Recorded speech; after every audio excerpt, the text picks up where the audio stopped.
Namun karena kondisi Biyati yang masih memiliki anak kecil yang tidak memungkinkan untuk menginap, maka Abbas dan Yana mengizinkan Biyati untuk pulang pergi. Ditambah jarak kediaman Biyati dan majikannya hanya 1 kilometer saja.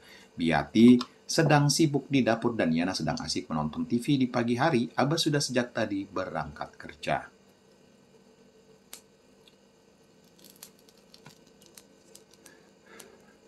Assalamualaikum, suara bariton yang sangat dikenal Yana cukup mengejutkan Yana dan segera dirinya bangkit kemudian menoleh ke arah suara.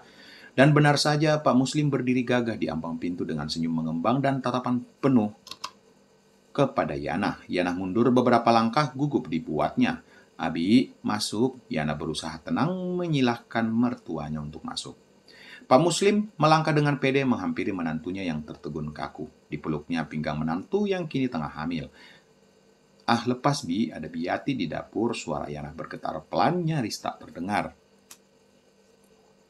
Jadi kalau nggak ada Biyati, Yana mau dipeluk Abi. Pak Muslim terkekeh. Yana melengoskan wajahnya yang bersemu merah ke arah dapur. Bi, Biyati. Tiba-tiba Pak Muslim berteriak memanggil ART, Abbas, dan Yana yang si jurus kemudian tergopoh-gopoh menghampiri majikannya.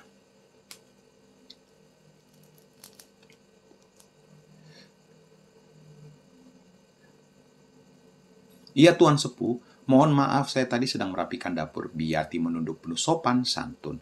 Nggak apa-apa Bi. Oh iya, saya hari ini ingin makan spesial. Biyati bisa ke pasar. Pak Muslim memberikan perintah. Biyati mengangguk sanggup. Sigap, Pak Muslim merogoh saku celananya dan memberikan kepada Biyati sambil memberikan arahan apa saja yang harus dibelinya. Sepeninggal Biyati, Pak Muslim semakin aneh. Ia menarik Yana. Pelan-pelan, Bi. Yana berusaha mengingatkan Pak Muslim. Abi ingin menengok anak Abi. Tenang ya, Dek. Sebentar lagi kita bercanda bertiga ya. Pak Muslim berbisik di perut Yana. Stop, Abi. Ini anak Abbas, bukan anak Abi. Yana mendelik tegas. Pak Muslim hanya terkekeh melihat menantunya marah. Terlihat makin cantik dan menggoda. Kamu bertahun-tahun bersama Abbas, nggak pernah, Dok. Giliran sama Abi-nya sebulan aja langsung tuh. Pak Muslim tertawa penuh percaya diri. Yana harus mengakui apa yang diutarakan mertuanya itu adalah benar adanya. Yana berusaha melemparkan tatapan matanya ke arah lain, sedangkan Pak Muslim perlahan. Sebelum kita lanjut, bantu tekan tombol subscribe dan like video ini, serta share ke sosial media teman-teman, agar saya semangat untuk mengupload cerita-cerita lainnya. Jika sudah, terima kasih, serta saya doakan semoga teman-teman sehat selalu dan diberi rejeki yang berlimpah. Amin. Setahun kemudian, Yana akhirnya melahirkan seorang bayi laki-laki yang tentu saja wajah anak itu amat sangat mirip dengan Abbas. Sedangkan Abbas sendiri tentunya amat sangat mirip dengan Pak Muslim, ayah kandungnya. Semua berjalan dengan baik, kemeriahan, kebahagiaan, dan keceriaan menghias rumah mereka, keluarga mereka. Namun, satu yang tak diketahui oleh mereka kecuali yang melakoninya selama ini jika putra Yana adalah putra Pak Muslim. Atau jika ingin lebih pusing lagi mengenai status tersebut, putra yang diberi nama Raihan itu adalah anak Yana hasil dari hubungannya dengan Pak Muslim. Raihan artinya adik Abbas, tapi Abbas adalah suaminya Yana. Jadi artinya Raihan secara kasat mata cucu Pak Muslim. Pusing kan? Cucu atau anak sama aja. Mereka menyembunyikan rahasia ini entah sampai kapan akan terbongkar. Abbas juga di luar sana makin bersama Yudi. Sedangkan Yana tentu saja semakin dengan Pak Muslim. Inilah kisah kacau di kehidupan mereka. Intinya semua bahagia, semua senang, sampai kapan entahlah, biar rahasia petualangan mereka ini tersimpan rapat-rapat hingga waktu yang tak terhingga berakhir.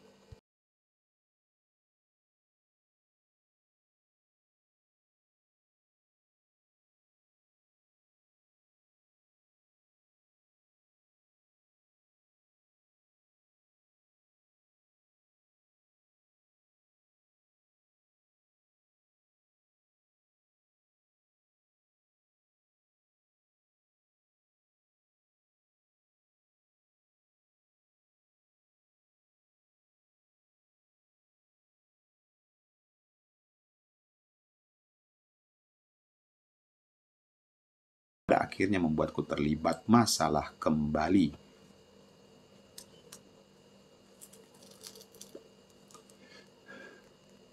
Dan tespek yang kutemukan adalah miliknya. Oh Tuhan, aku sungguh tak sanggup lagi untuk bertahan, hingga perlahan air mata pun mulai menetes dari kedua mata ini sembari melanjutkan membaca pesan dari Pak Alim ini, yang rupanya di lembar pertama memiliki 2 set bolak-balik. Oh iya, seminggu setelah pertemuan kita di Makassar, kami sekeluarga sudah tak lagi tinggal di Pasanggerahan, karena ada sebuah masalah yang malu jika kusebutkan di sini, Pak.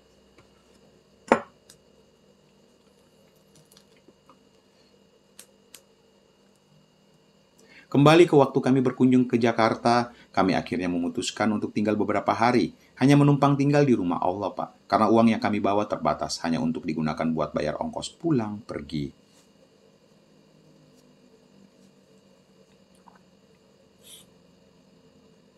Lalu ketika Asifah kembali di hari ketiganya, yang awalnya saya ingin ikut tapi istri kembali melarang. Alhamdulillah, ternyata Bapak akhirnya bertemu dengannya dan mengatakan jika ia sudah menyampaikan ke Bapak maksud tujuannya menemui Bapak, yaitu seperti yang saya jelaskan sebelumnya, Pak. Jika diberi izin agar saya untuk sementara merawat dan membesarkan bayi titipan Bapak dalam kandungan istri. Awalnya saya sempat percaya dan lega karena mendapat izin dari Bapak. Tapi di dalam sholatku, saya seolah-olah diperingatkan oleh Allah Subhanahu wa Ta'ala jika hal itu tak tersampaikan ke Bapak. Entah apa masalahnya, karena istri sampai saat ia menulis surat ini sama sekali tak pernah bercerita yang sebenar-benarnya. Meski dia mengatakan tak akan pernah menemui Bapak lagi, meski dari sikap dan cara istri berbicara ketika menyinggung tentang Bapak, yang seolah-olah menyalahkan Bapak, yang seolah-olah menganggap Bapak adalah bukan orang yang baik, tapi nggak tahu kenapa ya Pak, hati kecil saya sangat yakin jika Pak Doni yang saya kenal masih tetap seperti yang saya ucapkan kala itu, Bapak adalah jelmaan malaikat.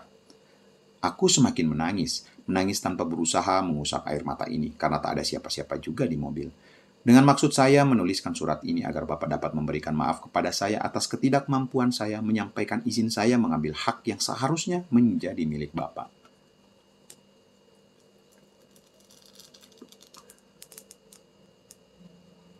Pak Doni, jika saya tak diberi umur panjang dan tak akan bisa bertemu dengan Bapak, terimalah permohonan maaf dan ampun saya, dan juga kita saling memaafkan ya Pak.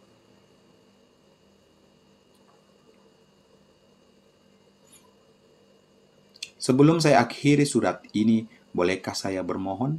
Ketika saya telah menutup usia, mohon terimalah dengan tangan terbuka putra kita, Aska Darmawan, karena dia adalah putra kita, putra kandung Bapak yang sama sekali tak salah dalam hal ini. Saya tak ingin menyebut jika ingin menitipkan sekalian Asifa dan Aini ke Bapak, meski saya yakin, amat sangat yakin, jika Bapak akan menerima mereka bertiga dengan tangan terbuka. Tapi, tak saya tuliskan permohonan saya di sini, karena itu sama saja menyinggung Bapak nantinya. Jika memang saya diberi izin untuk sekali lagi bermohon, selamatkan mereka, Pak. Ali mohon dengan amat sangat, selamatkan istri dan putri saya dari penderitaan yang disebabkan oleh ketidakmampuanku selama ini.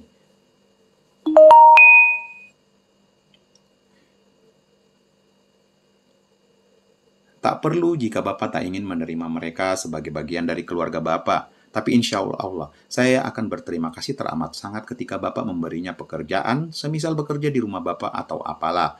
Asal mereka berdua bisa melanjutkan hidup dengan baik. Akhir kata, sumpah demi Allah Pak, perbuatan yang Bapak lakukan kepada istri saya sudah Alim maafkan jauh sebelum Alim tuliskan surat ini. Jadi Bapak tak perlu khawatir atas dosa kita, yang tak sempat mempertemukan tangan kita untuk saling memaafkan.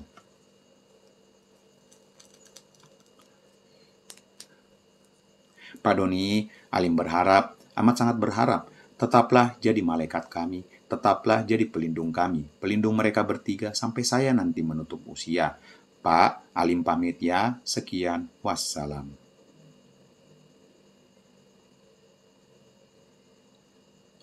Selesai membaca semuanya, di saat itu juga meledaklah tangisku sambil kugenggam surat dari beliau, menempelkan ke kening seolah-olah tangan beliau sedang kusalim. Sungguh, besar sekali hati Bapak menerima cobaan ini. Sungguh ku tak sanggup untuk berkata-kata lagi, hanya bisa memohon ampun atas apa yang telah kuperbuat.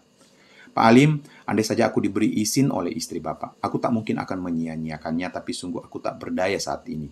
Sungguh aku tak sanggup untuk menyakiti hatinya. Keinginan Bapak untuk membuat hidup mereka ke depannya membaik tentu akan kulakukan. Sesulit apapun caranya, selama Doni masih memiliki kemampuan itu, maka akan kulakukan, Pak. Bapak tenang saja untuk masalah itu.